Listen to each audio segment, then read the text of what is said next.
Shalom, selamat pagi bagi pendengar setia Renungan Harian Dafar. Saya berharap kita semua pada saat ini dalam keadaan penuh sukacita.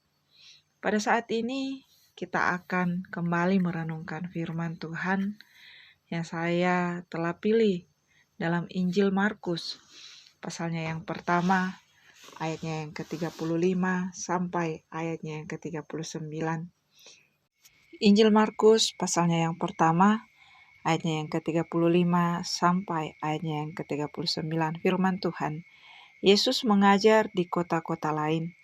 Pagi-pagi benar, waktu hari masih gelap, ia bangun dan pergi keluar. Ia pergi ke tempat yang sunyi dan berdoa di sana. Tetapi Simon dan kawan-kawannya menyusul dia. Waktu menemukan dia, mereka berkata, "Semua orang mencari engkau." Jawabnya, "Marilah kita pergi ke tempat lain, ke kota yang berdekatan, supaya di sana juga aku memberitakan Injil, karena untuk itu aku telah datang." Lalu pergilah ia ke seluruh Galilea dan memberitakan Injil dalam rumah-rumah ibadat mereka dan mengusir setan-setan. Pada firman Tuhan pagi hari ini, kita akan merenungkan dari satu tema, yaitu sarapan rohani. Sarapan rohani. Pertanyaan buat kita, adakah dari antara kita terbiasa untuk sarapan? Sebagian mungkin menjawab ya, tetapi sebagian lagi mungkin juga menjawab tidak. Terlepas dari apapun jawaban kita, menurut penelitian, bahwa sarapan itu sebenarnya baik dan sangat penting bagi tubuh kita. Selain memberi energi, sarapan juga berfungsi untuk meningkatkan daya tahan tubuh, konsentrasi, dan kinerja kita. Jika kita memberi makan pada tubuh jasmani di pagi hari itu penting, maka makanan rohani pun juga sangatlah penting untuk memperoleh asupan gizi. Caranya yaitu hanya dengan berada di hadirat Tuhan, tubuh rohani kita akan dikenyangkan. Bicara soal sarapan rohani, Yesus juga melakukannya. Firman Tuhan mencatat pada ayatnya yang ke-35, pagi-pagi benar, waktu masih gelap, ia bangun dan pergi keluar. Ia pergi ke tempat yang sunyi untuk berdoa di sana.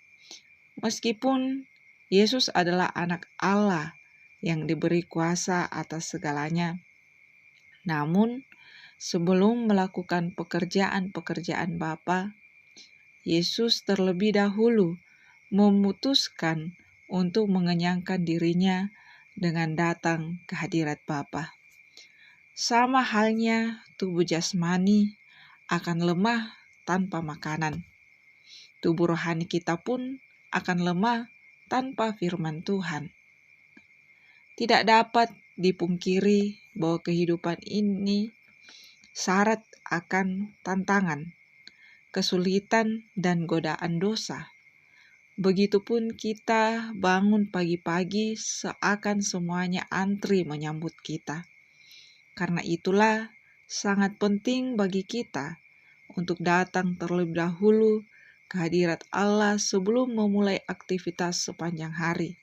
Dan firman Tuhan jugalah yang akan mengarahkan ke kehidupan kita kepada jalan di mana Tuhan inginkan bagi kita. Sebagai manusia berdosa, mustahil bagi kita untuk bisa bersekutu dengan Allah. Tetapi oleh karena karyanya di atas kayu salib, semua menjadi mungkin. Yesus saja secara rutin menyediakan waktu untuk bersaat teduh. Siapakah kita ini sehingga bermalas-malasan berdoa kepada Tuhan? Ketika kita membiasakan diri bersaat teduh, maka kita akan berakar di dalam firman Tuhan dan bertumbuh di dalam iman. Semakin kita disiplin dalam bersaat teduh, maka semakin intim juga hubungan kita dengan Tuhan. Jadi, pendengar setia renungan Dafar pada pagi hari ini, sebelum kita memulai aktivitas kita, bersekutulah dengan Tuhan terlebih dahulu. Carilah Tuhan terlebih dahulu, sebab kita tidak tahu apa yang akan kita hadapi sepanjang hari ini. Namun kita yakin dan percaya ketika kita hidup di dalam penyertaan Tuhan, Tuhan sendirilah yang akan bekerja di atasnya. Tuhan sendirilah yang akan menuntun kita menjalani sepanjang hari ini. Jadi, mari kita mencari Tuhan terlebih dahulu.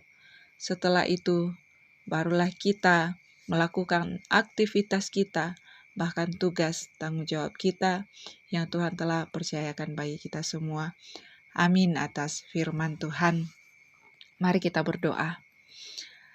Kami mengucap syukur, ya Bapa, untuk penyertaan-Mu kepada kami.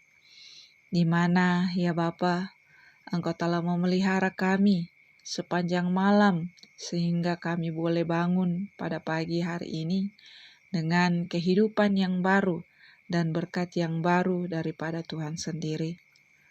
Pada saat ini kami berdoa, kiranya melalui renungan firman Tuhan saat ini, membawa kami semakin taat dan setia untuk bersekutu kepada Tuhan sebelum kami melakukan aktivitas kami. Sebab kami tidak tahu ya Tuhan, apa yang akan kami hadapi hari ini. Maka daripada itu, sertai dan tuntunlah kami dalam menjalani sepanjang hari ini. Sebab kami yakin dan percaya Tuhanlah yang akan memelihara kami. Ini doa kami ya Tuhan. Kami serahkan hidup kami kepadamu. Dalam nama anak-Mu Yesus Kristus. Itulah Tuhan dan Juru Selamat kami yang hidup. Haleluya. Amin. Demikianlah renungan kita pada saat ini. Kiranya melalui renungan pada saat ini, kita sama-sama diberkati. Selamat beraktivitas, Tuhan Yesus memberkati.